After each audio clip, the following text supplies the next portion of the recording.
In our last discussion, we found that stationary random signals can have frequency content. However, it's a little hard to get that frequency content because if a signal is stationary, it goes on forever.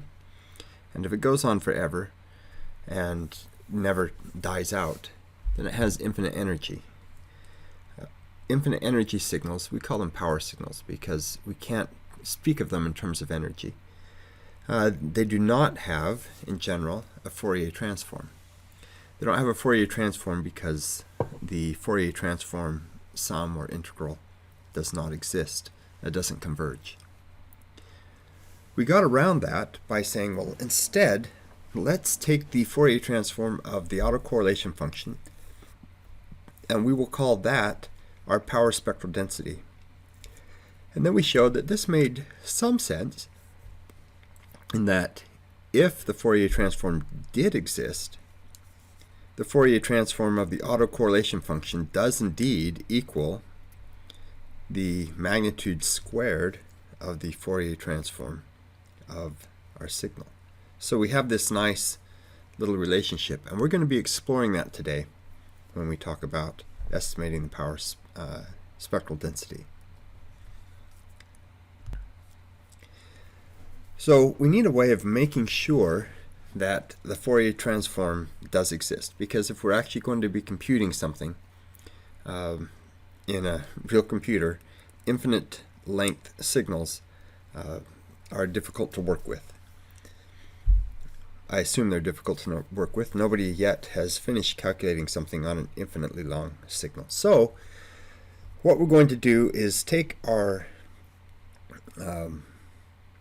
random stationary signal represented by x of n in this equation and multiply it by some window w. And this window will be 0 almost everywhere except for a small range of signals, in this case L signals between 0 and L minus 1 inclusive. Everything else would be 0, and in that range we could multiply it, for example, by 1. Multiplying it by 1 in that range essentially is equivalent to picking out those L samples to work on, and assuming you just have some finite length signal. Doing that is equivalent to windowing with what we call the rectangular or boxcar window, shown here in red. It's shown as a continuous signal, but we're looking at a function of n, so it's discrete. Alternatively, we could select the same samples, but instead of multiplying it by 1s for the samples we want to keep and 0s everywhere else, we can use a tapered window. And a tapered window will have better properties when we're doing spectral analysis. So windowing signals to do spectral analysis is something that's covered in earlier DSP courses. I won't go over it again here, but suffice it to say that by doing this tapering, you reduce the number of ripples in the frequency domain. So if you had, for example, the Fourier transform of a sine wave that had been multiplied by a boxcar window, you would get a strong response, a strong frequency at that, or strong energy at the frequency of your sinusoid, but you would also get energies elsewhere. Multiplying by a tapered window reduces that impact.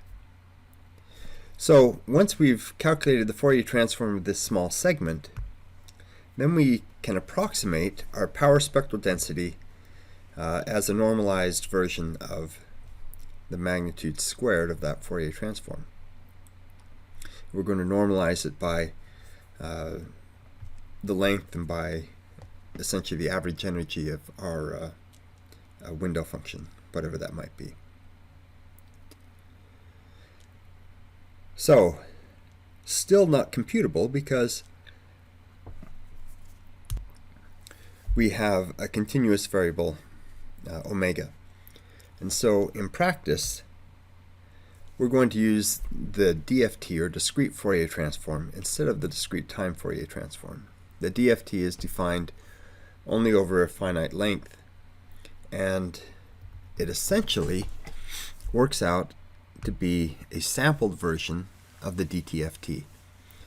So for the DFT, we take our frequency omega and we sample it at evenly spaced intervals of 2 pi over L.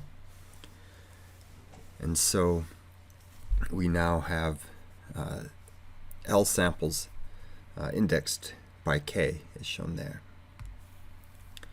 So the result, our DFT now version, looks like this, and the power spectral density is estimated as a normalized DFT magnitude squared.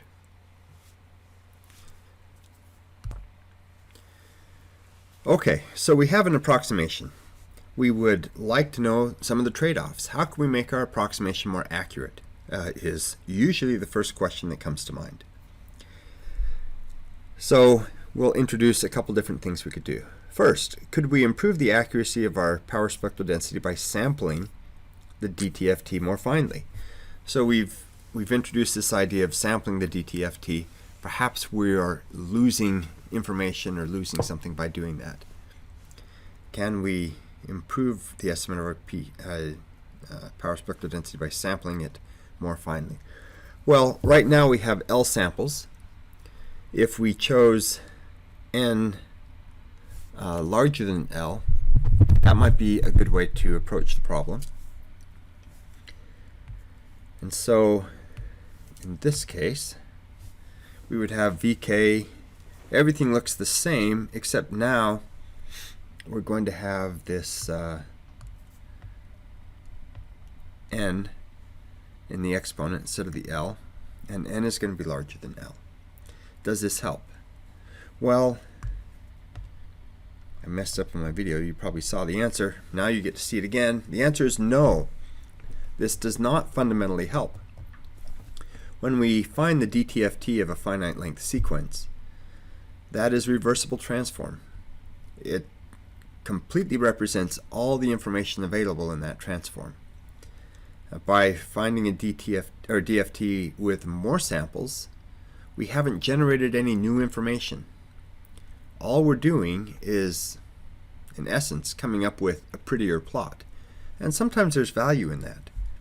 But it doesn't give us more information. It doesn't make anything more accurate. Okay. Well, what else could we do? We could increase L. That makes sense. We know, or if you didn't before, you'll know now, that Heisenberg's uncertainty principle is tied to the fact that frequency and time are at odds with each other. Frequency, to get good resolution or resolving capability in frequency, we need to have a very long signal. Well, having a very long signal gives us poor resolution in time. So if we want to localize something in time, we will only have a poor idea of its frequency content. And if we want to localize something in frequency, we will have a poor idea of its time content. The extremes of this are the delta function in time, which transforms into a sinusoidal, complex exponential, or constant signal over all frequency. Or we would have a sinusoidal function, say in time, which gives us a delta function in frequency. And so in these cases you have infinitely narrow and infinitely wide. In practice, we get something in between when we're not dealing with those corner cases. So that all gives us confidence that maybe if we want better performance, we need to have more samples in time, and that'll give us a better estimate of our frequencies. It turns out that this works, but not completely. It doesn't do everything that we want. We are adding information by using a longer signal in time. So now we have better actual spectral resolution. However, each frequency sample still has high variance, meaning that if I take another instance of X and I find estimate the PSD, I'm going to get something different. And that something different, if we look at an individual bin, we'll see that every time I do this, I'll be getting different values, and I'll have a fairly high variance on these particular values. So we're going to pop over to MATLAB for just a moment and see this in action. Okay, I've just written some quick code here. I've chosen L, it's some arbitrary number. I chose 30. N will be the length of our DFT. And then I'm going to run this same experiment 100 times. I will generate a sequence of length L of normal distribution random numbers, find their absolute FFT, and then I'll plot at one particular frequency bin the estimate that I get over all these samples. So let's run that and see how it comes out.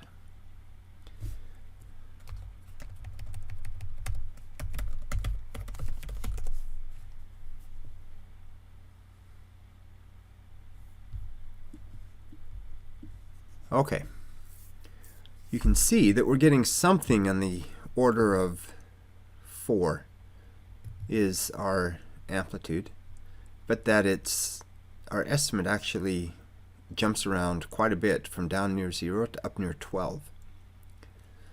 So, that's not great. Let's see now what happens if we increase our FFT length by 2. Now we need to, in order to get the same frequency bin, we need to look at bin number 20, and let's run this and see what happens.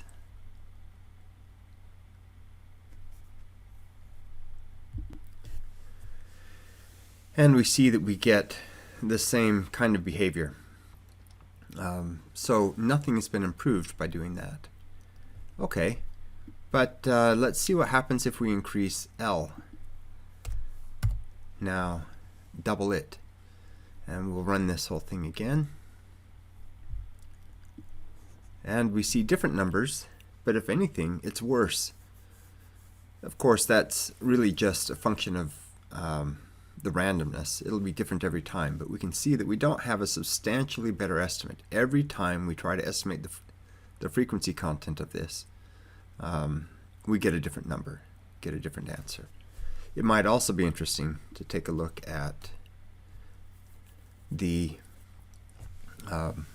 whole spectrum, and here you see all the estimates of our spectrum. Since this is purely independent random noise, this is white noise, we would expect ideally for this to be flat. And we can see that it's far from it. However, we're getting some idea maybe as to how to proceed. What would happen if I averaged all of these samples together? Would I get something more like what I want? I would expect to. And the reason I would expect to get something more like what I want is because we're getting closer then to an ensemble average. So doing this, plotting the mean of X, we actually do get something pretty flat. Well, you look at this and you say that doesn't look flat to me, but notice that the scale is different. In this case, the total scale goes from 5.8 to 7.6.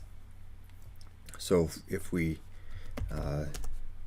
change that to 0, 60, 0, 15, where it was on our last plot, then we can see that we now get a very well-behaved estimate of our frequency spectrum. We expect it to be flat. It's not perfectly flat, but it's a lot better than before. Okay, so back to our analysis of what's going on. Our solution is to break our long stationary random signal into small frames or segments, find the power spectrum of each, and then average. So I've also inserted there the plots that we just created, the power spectra of our 100 samples of the signal, or 100 frames of the signal, and then the averaged power spectrum. So we have a trade-off here, a fundamental trade-off. In this case, we had a L of 60, signal that's length 60, and we averaged 100 samples, and we get now our 60 length estimate of our frequency content. If we had just used all of that, we would have a single signal of length 6,000. And with a length of 6,000, we could get a much higher frequency resolution. But what we got at those frequencies is going to be highly unreliable. So in general, we want to do this.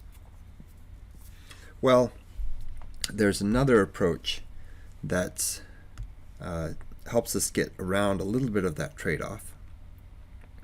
So if this line represents our signal, and we divide it into equal chunks, we find the power spectral density of each,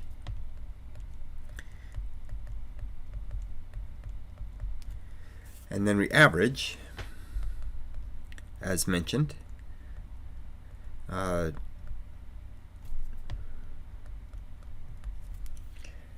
We can also do this instead. We take each of those segments as before, but we also take the ones in between and average those in. And it turns out that by doing this, we tend to decrease the variance of our signal by almost a factor of 2. Not quite, but almost, especially if we're using some sort of a tapered window. And this is called Welch's method.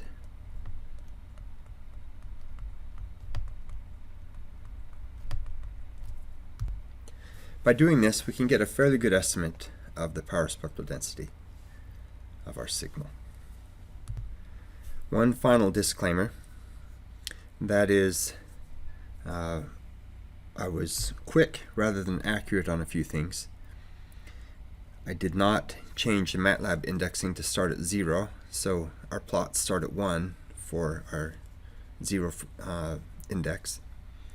That's just the default thing. And the other thing I didn't do, as you might have noticed from the code, which I will paste in here, is that I did not normalize each of these power spectral densities.